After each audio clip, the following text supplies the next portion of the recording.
The Bucks handled the Raptors tonight in a way that you would expect a contender to handle a team with 8 wins. And you might ask, what's the big deal about that? They did what they're supposed to do, right? But after what we've seen from the Bucks over the last 5 games, this outcome wasn't a given. So what changed for the Bucks to get this win? Does it matter that Khris Middleton wasn't a part of it? We'll break it all down on the other side of the intro.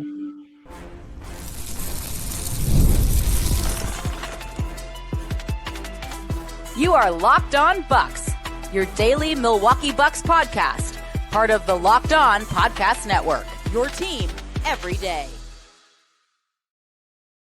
What it do? Welcome to Locked On Bucks, part of the Locked On Podcast Network, your team every day. I'm Camille. Joining me is Frank Madden, the founder of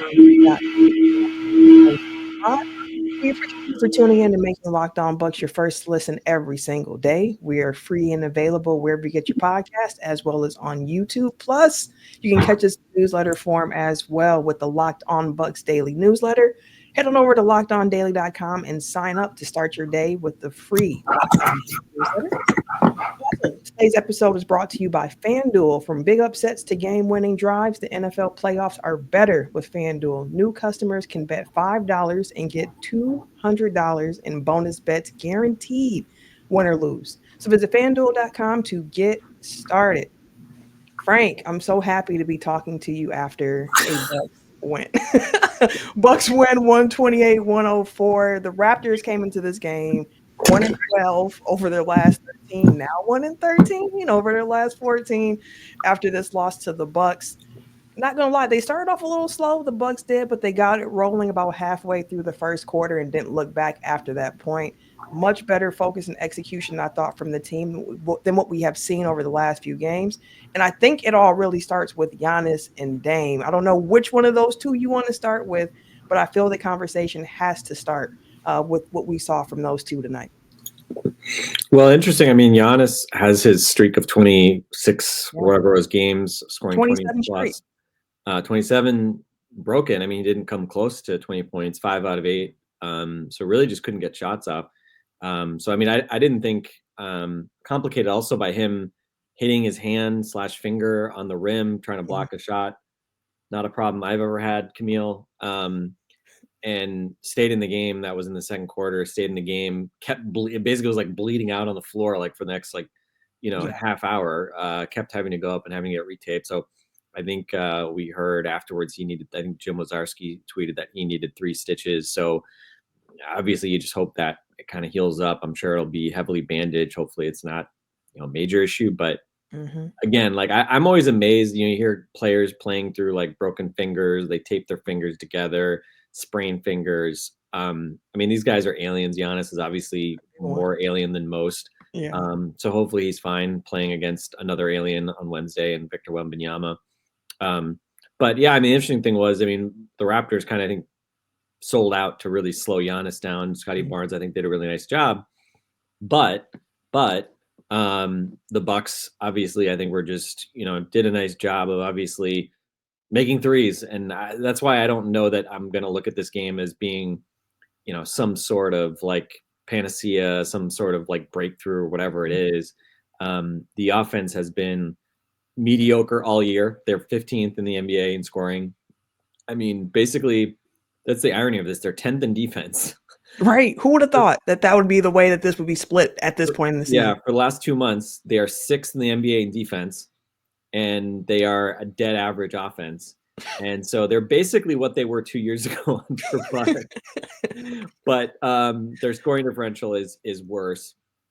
And, this is why you traded for Dame, because you thought we need to get a better offense, and they don't have a good offense. But tonight, thankfully, they made a bunch of threes, and I think I would focus on Dame. The Dame story to me was the more positive one. Giannis, I thought, obviously did a good job distributing, but, I think that's just normally what Giannis does. I think a lot of it tonight was just guys making shots. Yeah. And that included Dame, who obviously, he obviously had a run in that Chicago game, his first game back, somewhat improbably, because I think he admitted going into it that his wind was probably not going to be there.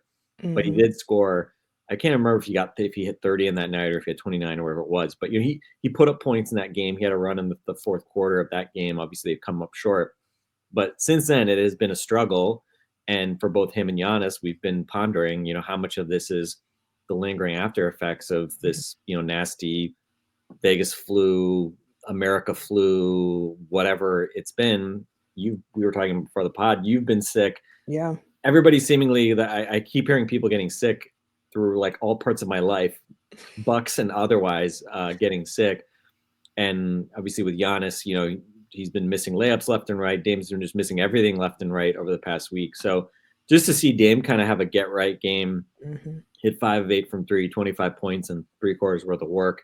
Not quite what we saw from him in that game in Toronto a year ago when Giannis sat out and he had like almost 40 points in 3 quarters or whatever that game was. But just a tidy performance. Had a 4-point play, got a continuation on a 3-point attempt. Yay, great to see that. Yeah. So yeah, I mean, I think for him it's just important to see the ball go through the hoop because, as we've said, he's a difficult shot taker, and when they're not going in, it's like, man, it seems really tough. Tonight it seemed a bit easier, and then just a ton of help, right? Whether it was Bobby Portis, Brook Lopez, just had a bunch of other guys saw the ball go through the hoop. Gary Trent in his return, which was fun to see. So, again, Bucks shot the hell out of the ball, 22 of 44 from 3. The Raptors did not, 9 out of 34. And I think most of those seemed like they came in the fourth quarter when the game was over. So, is there some grand takeaway here? I don't think so. But, Bucks are a better 3-point shooting team than the Raptors. And they probably had a game like this coming where they maybe saw some shots go down, which they haven't seen as many go through in this last week or so. So important win, impressive. I don't know if you call it impressive against this team. But the Raptors also, I mean, they have a bunch of talent, and the talent has basically barely played together. So this was potentially a trap in that sense because the Raptors finally had Manuel Quickley, RJ Barrett, Scotty Barnes, Jakob Poeltl, Bruce Brown. And Bruce Brown played. They actually finally had their guys together. And of course, Bucks killer Grady Dick, who, had like a billion free throws the last time the teams played. Incredibly tonight, thankfully, he was relegated to only hitting some shots in garbage time. So yeah, it really needed a win in this game. Nothing to write home about, but at this point, man, Bucks don't need to write home to anybody. They just need to bring home a win. I know that's right. They just got to keep getting these wins together. It was just refreshing to see them come out with the needed focus and effort to put this game away. Because throughout the game, as you mentioned, like going into it, you're looking at it, you're like, okay, what is this game going to hold for the Bucks? We saw them lose to the Nets twice. We saw them lose to the Bulls. Like we saw them lose to the Blazers. And going into this one, I'm like, there's no way they can lose to an 8-win team. Like there has to be a point where you draw that line in the sand and like, we got to have some pride. We got to rebound. And I was thinking like, if this team is who I think that they can be, like this is the game that you kind of have to have. You can't have another stinker in this situation after what you've put on tape for the last 5 games. So seeing them come out with the focus that they had was welcomed. You mentioned how Dame had been in the slump. He was shooting 32% since he returned from that illness. So to see him have an efficient game, even though he didn't take many shots, it was really good to just see him getting the ball in the hoop. And as for Giannis, real quick on that injury, I somewhat relieved that to see blood and that it wasn't like a broken finger or something else in that situation. I'm hoping that it's not nerve damage or something that's going to linger for him for a long time. But it was really interesting seeing how he just took what the game gave him. He didn't force it. He wasn't trying to do too much. He had 7 turnovers tonight on his way to a triple-double. So again, some room to clean up, but Giannis set the tone, I thought, in this game for the team by moving the ball. A lot of those assists were for 3-pointers. As we mentioned, the Bucks were hot from 3. In addition to being hot from 3, you got a good performance from the bench. And I also thought that they got a really good performance from Andre Jackson Jr. in limited minutes tonight. So let's talk a bit more about what we saw from some of the other role players around the Bucks after this.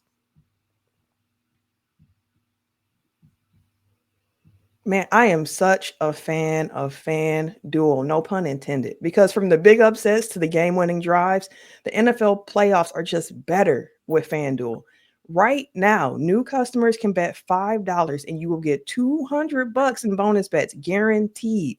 That is $200 in bonus bets, whether you win or you lose that bet.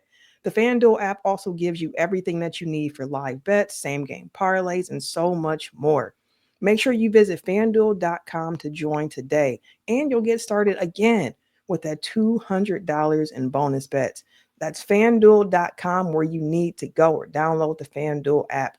Make this playoff season unforgettable with FanDuel, an official sportsbook partner of the NFL.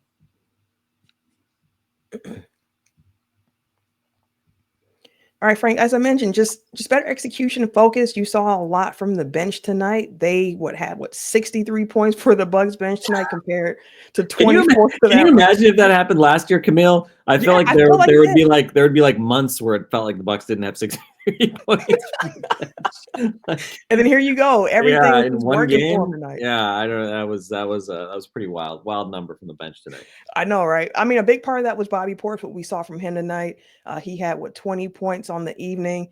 But before we even get to the bench, Andre Jackson Jr., because he only played 16 minutes, not a lot of time for Andre on the floor, but I felt like he was a big factor in the momentum switching for the Bucks early on, because they got off to kind of a sleepy start to begin the game. It was like a 2-3 point Raptors lead. And then Scotty Barnes just took Giannis's cookies, just stripped them, went the other way, finished with a dunk. Next possession down, you have Quigley coming through, picking off a bad pass from Giannis for a turnover. He's rushing down the court, and you're just thinking like, 2 back-to-back turnovers. Like, this is not looking good. Andre hustles back, gets a block from behind on the Quigley jumper, leads to a Taurean Prince three-pointer. And at that point, it was like another 2-point game again for the Bucks. The next bucket that the Bucks got was an Andre Jackson 3, and that gave the Bucks a 14-13 lead that the Bucks maintained for the rest of the game. Just loved the second chance opportunities he was able to get for some other guys, and just his overall just like energy and action on the court tonight. Yeah, it's interesting. I mean, we know obviously he's capable of making very athletic plays on both ends, right? Yeah. But it is kind of surprising. I mean, to look at his numbers, he came into this game only averaging 0.2 blocks per game, and he's playing, 18 minutes a game, which granted, that's, half of our beloved per 36 metric. So even if you double it and say, all right, 0.4 per 36, right? That feels like a pretty low number. He only had 7 blocks total for the season coming into this game. He has 3 tonight, which again, I'm not expecting to get 3 every game, but I think it tells us a couple of things. I think one, I think the upside of it is, I think it speaks to the fact that Andre is really focused in man situations on being a really sort of conscientious positional defender, which doesn't mean trying to block everything. It means just trying to keep guys in front of you, pursue on the back end, et cetera, and force other guys to basically take the ball or to get the ball right. Usually he's obviously facing that lead ball handler or the best opposing wing. So I think on the one hand, it I think speaks to the fact that he's not just running around trying to block every shot and put himself out of position, but he's so athletic, so explosive. I mean, I think it does speak to the fact that he has a defensive playmaking capability that maybe he hasn't fully tapped into. And so we'll see, right? I mean, he only averages 0.7 steals as well. He's not a big steals guy too. And so again, I think it'll be interesting to see as he gets more comfortable,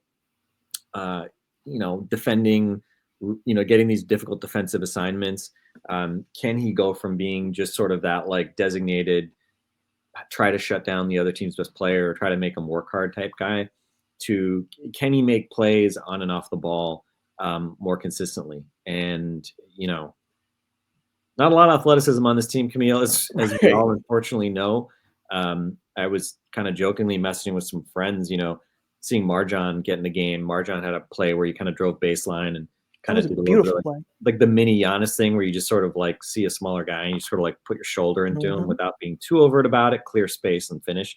And it was kind of like, man, it's really too bad that Marjan just kind of hasn't been able to figure this out because he's not a nuclear athlete. I think his athleticism is maybe a bit underwhelming relative to what we had hoped when he was drafted, but he's still more athletic and, better in transition than the vast majority of dudes on this team. And so, yeah, I mean, it just sort of seeing Andre do some stuff, seeing even Marjan flash some of this stuff, it just sort of underscores like, man, this team could use someone other than Giannis who can use their physical tools to actually get to the basket on offense and, score around the basket. And on defense, obviously, make defensive plays on off the ball. So tonight, obviously, yeah, good to see Andre kind of make some loud plays, which was sort of fun in this case. But yeah, I mean, again, it's just sort of hopefully part of his kind of continued growth to know when he can go for those and when he needs to just sort of be disciplined, stay down, avoid fouling, right? Because last thing we want him to do is start getting overly aggressive and foul too much. Yeah, that's the problem that we've been seeing a little bit more with AJ Green going forward. It's like it's like the Ajax fouling problem has moved a little bit over to another guy on the Bucks bench. He was unable to really get into any rhythm in this game because of foul trouble. AJ Green, only 13 minutes for him, but again, you had great performances from Bobby Portis Jr., Gary Trent Jr., all the juniors tonight, Frank. They were hooping tonight. And then you also had Ryan Rollins off the bench for the Bucks, who put in some really meaningful minutes for them as well.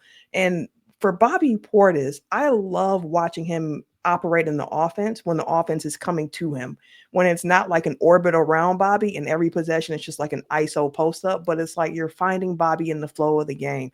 And when Bobby starts feeling good and comfortable and you start getting those heat check threes, like he had one, I think in the third or second quarter, where Jakob Poeltl was kind of helping off him a little bit. Bobby's calling for the ball. I want it. He finally gets it. It's a, very easy, casual closeout. Bobby did not care. He was pulling at the moment he caught it. It went all the way in, and it was just a good rhythm for Bobby tonight, who, again, led the bench in scoring. I think set a good tone for the bench group along with Gary Trent Jr. Yeah, I mean, when Bobby's hitting threes and just it's working, kind of man. Funny. It's kind of funny. I mean, he's not a guy that has like a super quick release, but he's tall and he's usually being guarded by guys that are not like, they're not treating him like Steph Curry. So right. he can get off threes when he wants to. He can get off threes at a pretty decent clip. And, as we've seen over the years, I mean, he's just a really good rhythm 3-point shooter. He's not going to shoot from, 28 feet out.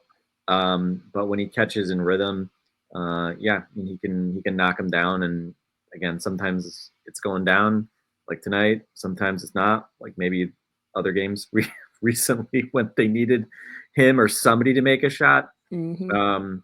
So, encouraging. I think the thing that I was not, when I look at the box score, it's like you try to make sense of these games where there's a huge 3-point shooting disparity. Like, what do you kind of look at?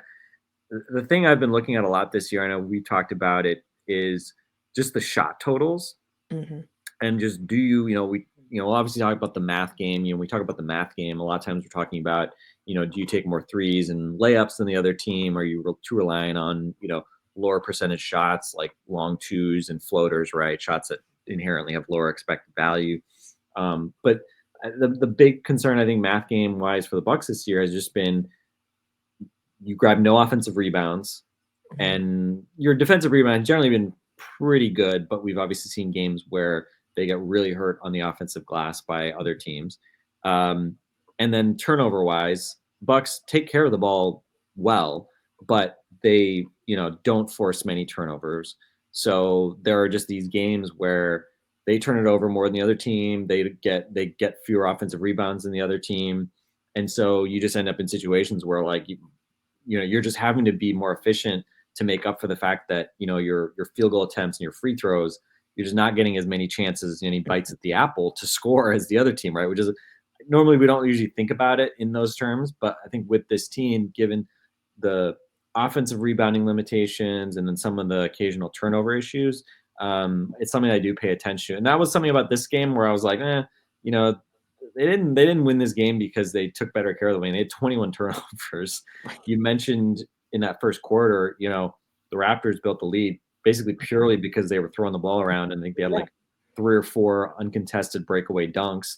And so that part, obviously, I think they definitely gave the coaching staff some stuff on film to yell at them about, or maybe not yell at them about, but to kind of talk to the team about. And obviously we've seen that at various points, right? The offense just kind of gets a little stagnant and turnovers happen, and then you're kind of caught flat-footed, letting the other team get easy buckets. So that was probably the other than kind of sort of Giannis just not really being able to get on track, which is, a Giannis stat guy. Obviously, I was disappointed that Giannis's stats, his scoring didn't come through tonight, but I'm sure Giannis was thrilled to get a win, even if it meant sacrificing some personal glory in the scoring department. But yeah, so I think that part, I mean, the Raptors did not have like a big game in terms of their offensive rebounds. But again, another game where the Bucks really didn't generate second chances. Fortunately, they didn't really need second chances in this game. But yeah, I think the defensive performance, which again, the defense is not what has been the problem here of late, which I think is important to point out. But tonight, 103 defensive rating, very good. I think they generally did a very nice job, I'd say, contesting and didn't give up a lot of open threes. And certainly Raptors didn't take a ton of threes. And more importantly, they did not make many threes at 26.5% in this game. So yeah, I think just another solid defensive shift. And, again, weird to say given what we expected from this team coming into the year, but very welcome sight to see them put a 125 offensive rating. Those have been very few and far between here over the last few weeks. Yeah, absolutely. And one other stat that I would point to keep an eye on going forward for this Bucks team is just that free throw rate. With Dame and Giannis on your team, like that's something that has been an area of strength for them. But over this little losing streak that they've been having, they've been bottom of the league in that free throw rate. So looking to see them get that back up. This is a game against the Raptors where they actually did not get more free throw attempts than the Raptors, which when you think about how the game was played and Giannis going into that playmaking mode and really not pushing the issue, it makes some sense. He only had 2 free throws himself, but that's another number for the Bucks that I'm looking to see kind of creep back up over the next couple games for them and get that back to a place that we've gotten more comfortable with. Now, when this game was kicking off hours before, it was announced that Khris Middleton was going to be out in this game. And at first, it was not said much about why. Later on, Doc Rivers mentioned the fact that Khris was out in this game just for some, maintenance, just maintenance rest for him. So there's been conversation about Chris's role and the reintegration of him into the starting lineup. Has that been a problem for the team? And I would love to get your opinion on Chris's fit and how he's been playing since he's been back after this.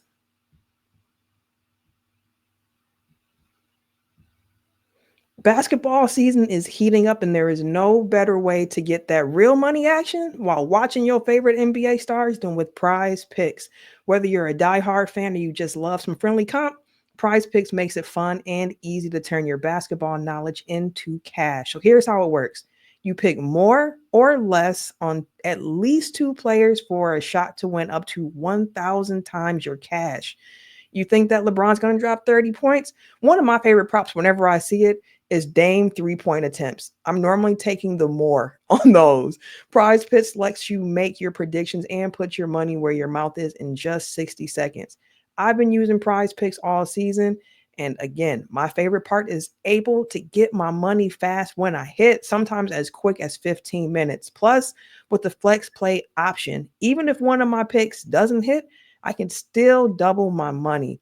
It's a great way to keep the game exciting. And now is a perfect time to join. Download the app today. Use the code LOCKEDONNBA to get $50 instantly when you play your first $5 lineup. So that's right. You don't need to win to get that bonus. It's guaranteed. Prize Picks. Run your game.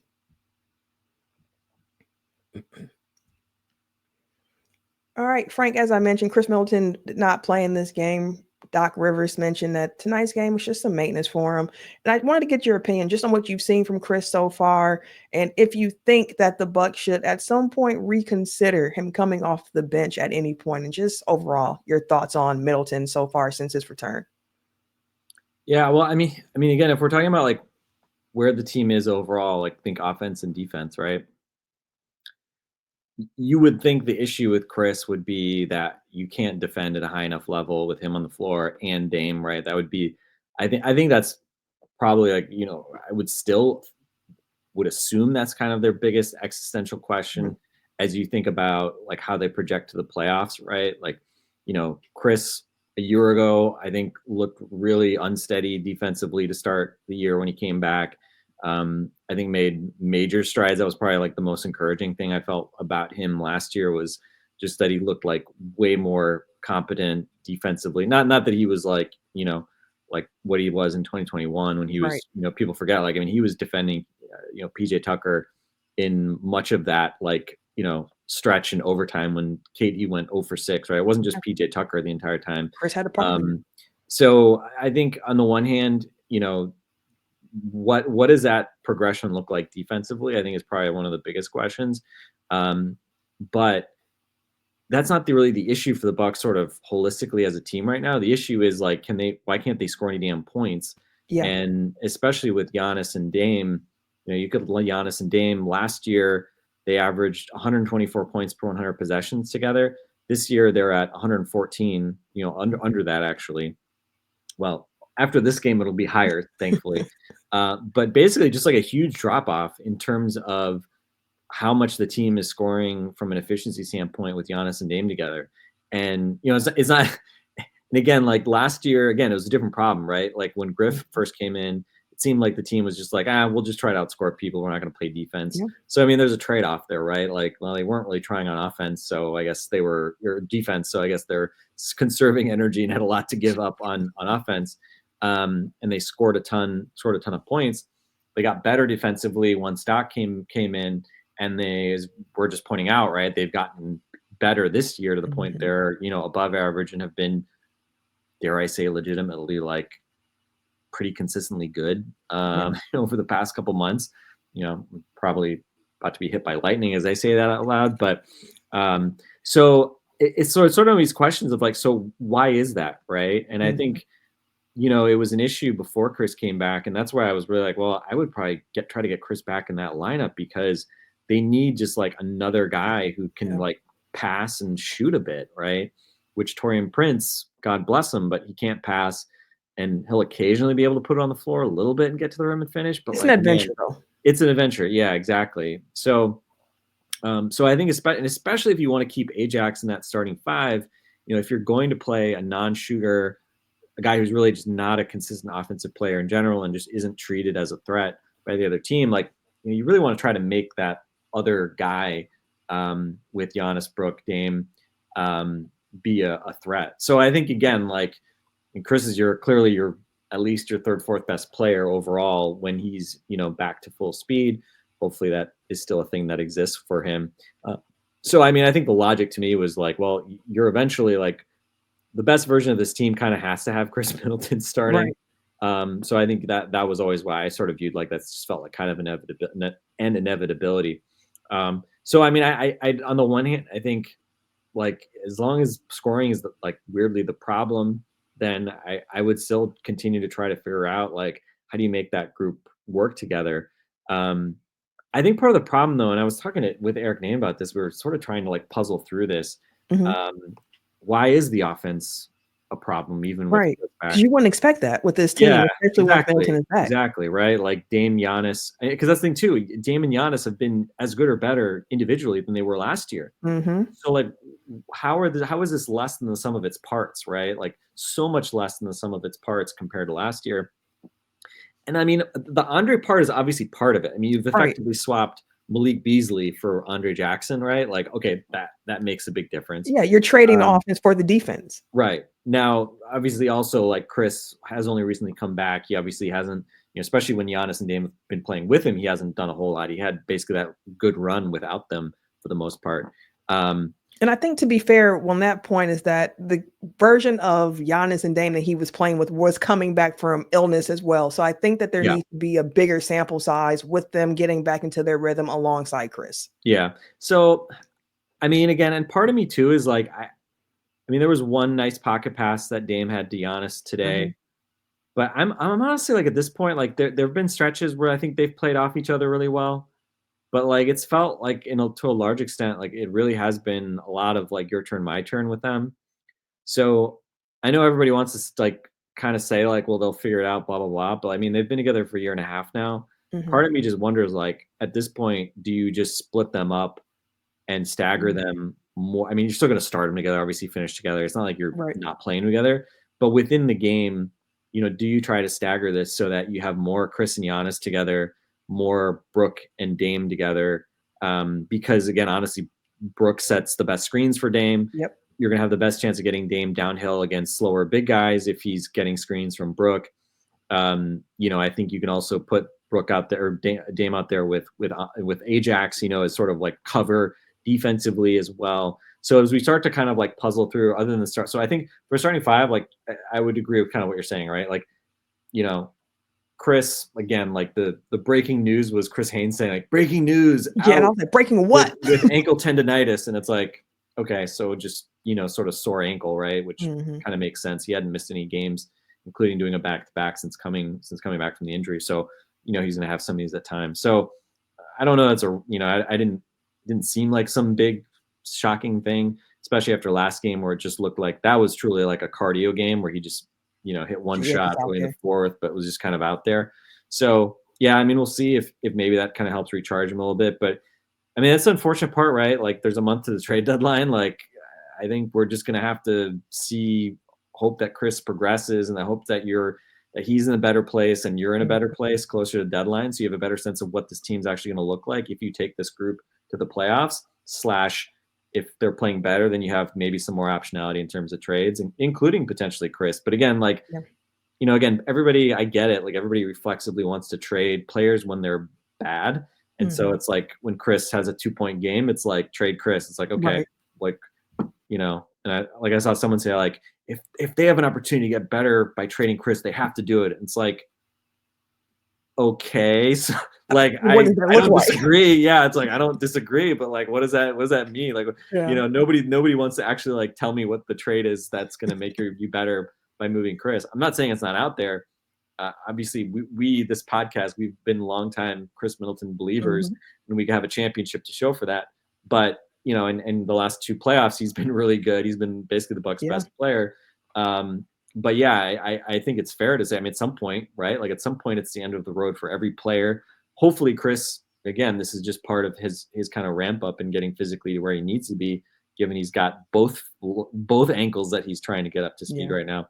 So yeah, I mean, I think unfortunately, I think they just kind of just need to give it more time. As you said, like Dame and Giannis individually have not been themselves over the past week either. So the sample of like all these guys playing together and being actually healthy is unfortunately still very small. So I don't know. I know it's not a satisfying answer for people, but I think they just sort of need to keep playing, need to keep working through it. And, again, just kind of see where it goes. And again, I think a lot of it though, offensively, when Eric and I were talking, is like, they just need to play with, we've talked about this, right? Like pace in the half court, not like running up and down the floor pace, but part of it is getting into your offense quicker. But then part of it also is just like move it side to side with like some intentionality, right? Like, and that's Brooke and Giannis with the way that they go into the dribble handoffs. That's, Dame and Khris when they're coming off those dribble handoffs and, just showing some urgency to actually like do stuff. And then when something doesn't work, like keep the ball moving, right? Like I think there's just been so much stagnation and just guys just kind of like, oh, we got to run something on the second side. Like, oh, and then it just becomes, a one-on-one thing or whatever in this like last 8 seconds of the shot clock. So I just think a lot of like laziness and probably bad habits, and probably the part that scares me most, scares maybe is the right word, but the thing that maybe gives me the most concern is, we've seen tons of teams just put tons of ball pressure on Dame. Yeah. Blitz game. Exactly. And again, like this is nothing new, right? Like it's not like people only thought of this like in the last 6 months. Right. But do the Bucks just have enough counters for that to combat that? I mean, they should, especially if you've got Giannis and Khris on the floor with Dame as, playmakers, scorers, ball handlers. But, they have to prove it. And again, like the offense being bad while Giannis and Dame are really good, and they're shooting well from 3 as a team. Yeah. Right? They're like 3rd or 4th in 3-point percentage. So it's just really hard to say. Like the offensive rebounding being utter garbage, like cannot be this important, but just on the margins, I just think it's a little too stagnant. And, I saw Kenny Atkinson was not about the Bucks, but just they asked him a general question. And he was sort of making the comment how, a few years ago, like 5 out was just, you could just kind of stand out there and spray the ball around, whatever. And now like, the Cavs have built a great offense because they do cut and they have obviously like star one-on-one type guys at the guard spots, but they also move guys around and back cut and do some of those things. So again, like, can the Bucks start to do some of that? I don't know that Doc Rivers has a deep enough offensive bag, but maybe take some inspiration from, the best team in the East and what they're doing offensively, because certainly some inspiration is not what we've seen a lot of from the Bucks, nights like this notwithstanding. Yeah, it's a lot to keep an eye on with this Bucks team going forward. This illness that I have is trying to take me out now, Frank. So I think this is a good time to wrap up the pod before I just start coughing in everybody's ear. We'll be back with more Locked On Bucks tomorrow, previewing that Wednesday game against the Spurs with Wemby coming to town. So make sure you all keep it locked in.